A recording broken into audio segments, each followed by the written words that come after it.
Hello बच्चों, आपका हमारे चैनल हिंदी वाणी में स्वागत है। आज हम पढ़ेंगे कक्षा 8वीं की पाठ्य पुस्तक वसंत भाग 3 का 17वां पाठ। पाठ का नाम है बाज और सांप और इस पाठ के लेखक निर्मल वर्मा जी हैं। आइए हम पाठ पढ़ते हैं। समुद्र के किनारे ऊंचे पर्वतों की अंधेरी गुफा में एक सांप रहता था। समुद्र की तूफानी लहरें धूप में चमकती, झिलमिलाती और दिन भर पर्वत की चट्टानों से टकराती रहती थी। पर्वत की अंधेरी घाटियों में एक नदी भी बहती थी। अपने रास्ते पर बिखरे पत्थरों को तोड़ती, शोर मचाती हुई यह नदी बड़े जोर से समुद्र की ओर लपकती जाती थी। जिस जगह पर नदी और समुद्र का मिलाप होता था, वहाँ लहरें दूध के झाग सी सफ़ेद दिखाई देती थी। अपनी गुफा में बैठा हुआ सांप सब कुछ देखा करता। लहरों का गर्जन, आकाश में छिपती हुई पहाड़ियाँ, टेढ़ी मेढ़ी बल खाती हुई नदी की गुस्से से भरी आवाज़ें, वह मन ही मन खुश होता था कि इस गर्जन तर्जन के होते हुए भी वह सुखी और सुरक्षित है। कोई उसे दुख नहीं दे सकता। सबसे अलग, सबसे दूर वह अपनी गुफा का स्वामी है। न किसी से लेना, न किसी से देना। दुनिया की भागदौड़, छीना झपटी से वह दूर है। सांप के लिए यही सबसे बड़ा सुख था। एक दिन एकाएक आकाश में उड़ता हुआ, खून से लथपथ एक बाज सांप की उस गुफा में आ गिरा।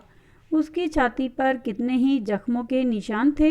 पंख खून से सने थे और वह अधमरा सा जोर शोर से हाँफ रहा था। जमीन पर गिरते ही उसने एक दर्द भरी चीख मारी और पंखों को फड़फड़ाता हुआ धरती पर लौटने लगा।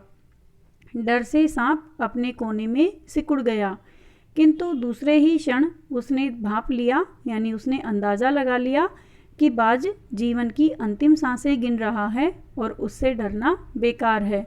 यह सोचकर उसकी हिम्मत बंधी और वह रेंगता हुआ उस घायल पक्षी के पास जा पहुंचा। उसकी तरफ कुछ देर तक देखता रहा, फिर मन ही मन खुश होता हुआ बोला, क्यों भाई, इतनी जल्दी मरने की तैयारी कर ली? बाज ने एक लंबी आह भरी और कहा, ऐसा ही दिखता है कि आखिरी घड़ी आ पहुंची है, लेकिन मुझे कोई शिकायत नहीं है। मेरी ज़िंदगी भी खूब रही भाई, जी भरकर उसे भोगा है। जब तक शरीर में ताकत रही, कोई सुख ऐसा नहीं बचा जिसे ना भोगा हो। दूर दूर तक उड़ानें भरी हैं, आकाश की असीम ऊंचाइयों को अपने पंखों से नाप आया हूँ। तुम्हारा बड़ा दुर्भाग्य है कि तुम जिंदगी भर आकाश में उड़ने का आनंद कभी नहीं उठा पाओगे। सांप बोला, आकाश आकाश को लेकर क्या मैं चाटूंगा? आकाश में आखिर रखा क्या है? क्या मैं तुम्हारे आकाश में रेंग सकता हूँ? ना भाई, तुम्हारा आकाश तुम्हें ही मुबारक। मेरे लिए तो यह गुफा भली, इतनी आरामदेह और सुरक्षित जगह और कहाँ होगी। सांप मन ही मन बाज की मूर्खता पर हंस रहा था। वह सोचने लगा कि आखिर उड़ने और रेंगने के बीच कौन सा भारी अंतर है। अंत में तो सबके भाग्य में मरना ही लिखा है। शरीर मिट्टी का है और मिट्टी में ही मिल जाएगा। अचानक बाज ने अपना झुका हुआ सिर ऊपर उठाया और उसकी दृष्टि सांप की गुफा के चारों ओर घूमने लगी। चट्टानों में पड़ी दरारों से पानी गुफा में टपक रहा था। सीलन और अंधेरे में डूबी गुफा में एक भयानक दुर्गंध फैली हुई थी, मानो कोई चीज वर्षों से पड़ी पड़ी सड़ गई हो। बाज के मुंह से एक बड़ी जोर की करुण चीख फूट पड़ी। आह, काश मैं सिर्फ एक बार आकाश में उड़ पाता। बाज की ऐसी करुण चीख सुनकर सांप कुछ सिटपिटा सा गया। एक क्षण के लिए उसके मन में उस आकाश के प्रति इच्छा पैदा हो गई जिसके वियोग में बाज इतना व्याकुल होकर छटपटा रहा था। उसने बाज से कहा, यदि तुम्हें स्वतंत्रता इतनी प्यारी है तो तुम इस चट्टान के किनारे से ऊपर क्यों नहीं उड़ जाने की कोशिश करते? हो सकता है कि तुम्हारे पैरों में अभी इतनी ताकत बाकी हो कि तुम आकाश में उड़ सको। कोशिश करने में क्या हर्ज है?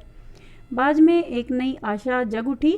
वह दूने उत्साह से अपने घायल शरीर को घसीटता हुआ चट्टान के किनारे तक खींच लाया। खुले आकाश को देखकर उसकी आंखें चमक उठी। उसने एक गहरी लंबी सांस ली और अपने पंख फैलाकर हवा में कूद पड़ा। किंतु उसके टूटे पंखों में इतनी शक्ति नहीं थी कि उसके शरीर का बोझ संभाल सके। पत्थर सा उसका शरीर लुढ़कता हुआ नदी में जा गिरा। एक लहर ने उठकर उसके पंखों पर जमे खून को धो दिया, उसके थके मांदे शरीर को सफ़ेद फेन से ढक दिया, फिर अपनी गोद में समेटकर उसे अपने साथ सागर की ओर ले चली। लहरें चट्टान पर सिर धुनने लगी, मानो बाज की मृत्यु पर आंसू बहा रही हों। धीरे धीरे समुद्र के असीम विस्तार में बाज आंखों से ओझल हो गया। चट्टान की खोखल में बैठा हुआ सांप बड़ी देर तक बाज की मृत्यु और आकाश के लिए उसके प्रेम के विषय में सोचता रहा। आकाश की असीम शून्यता में ऐसा क्या आकर्षण छिपा है जिसके लिए बाज ने अपने प्राण गंवा दिए। वह खुद तो मर गया, लेकिन मेरे दिल का चैन अपने साथ ले गया। न जाने आकाश में क्या खजाना रखा है।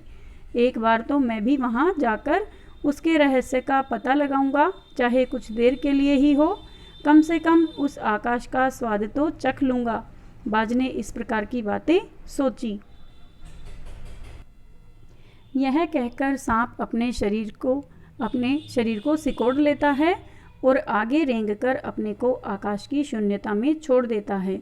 धूप में क्षण भर के लिए सांप का शरीर बिजली की लकीर सा चमक गया, किंतु उसने जीवन भर केवल रेंगना सीखा था, वह भला क्या उड़ पाता। नीचे छोटी छोटी चट्टानों पर धप से सांप जा गिरा। ईश्वर की कृपा से बेचारा बच गया, नहीं तो मरने में क्या कसर बाकी रही थी। सांप ने हंसते हुए कहा, सो उड़ने का यही आनंद है। भर पाया मैं तो। पक्षी भी कितने मूर्ख हैं, धरती के सुख से अनजान रहकर आकाश की ऊंचाइयों को नापना चाहते हैं। किंतु अब मैंने जान लिया कि आकाश में कुछ नहीं रखा, केवल ढेर सी रोशनी के सिवा वहाँ कुछ भी नहीं है। शरीर को संभालने के लिए कोई स्थान नहीं, कोई सहारा नहीं। फिर वे पक्षी किस बूते पर इतनी डींगें हाँकते हैं, किस लिए धरती के प्राणियों को इतना छोटा समझते हैं। अब मैं कभी धोखा नहीं खाऊंगा। मैंने आकाश देख लिया और खूब देख लिया। बाज तो बड़ी बड़ी बातें बनाता था, आकाश के गुण गाते थकता नहीं था। उसी की बातों में आकर मैं आकाश में कूदा था। ईश्वर भला करे, मरते मरते बच गया। अब तो मेरी यह बात और भी पक्की हो गई है कि अपनी खोखल से बड़ा सुख और कहीं नहीं है। धरती पर रेंग लेता हूँ, मेरे लिए यह बहुत कुछ है। मुझे आकाश की स्वच्छंदता से क्या लेना देना। न वहाँ छत है, न दीवारें हैं, न रेंगने के लिए ज़मीन है। मेरा तो सिर चकराने लगता है, दिल काँप काँप जाता है। अपने प्राणों को खतरे में डालना कहाँ की चतुराई है। सांप इस प्रकार की बातें सोचने लगा। सांप सोचने लगा कि बाज अभागा था, जिसने आकाश की आज़ादी को प्राप्त करने में अपने प्राणों की बाजी लगा दी।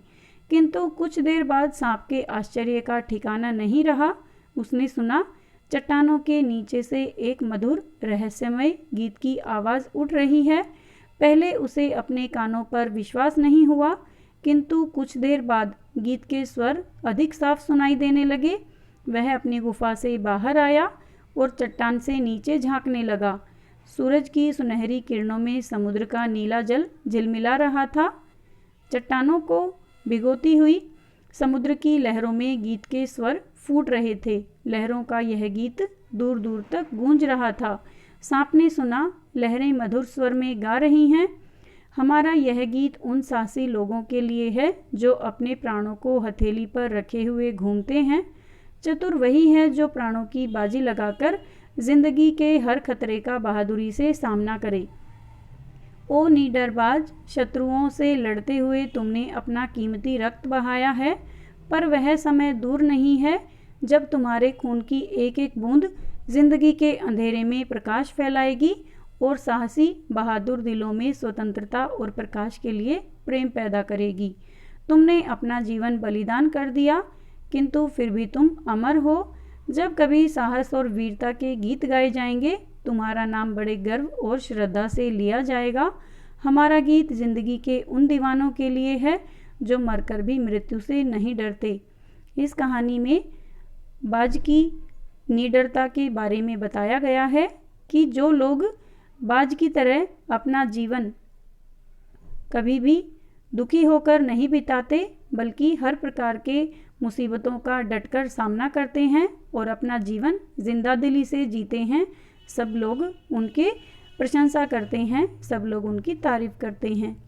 उम्मीद है बच्चों आपको यह पाठ समझ में आ गया होगा। यदि आपको यह वीडियो पसंद आया तो इसे अपने दोस्तों के साथ ज़रूर शेयर करें। धन्यवाद।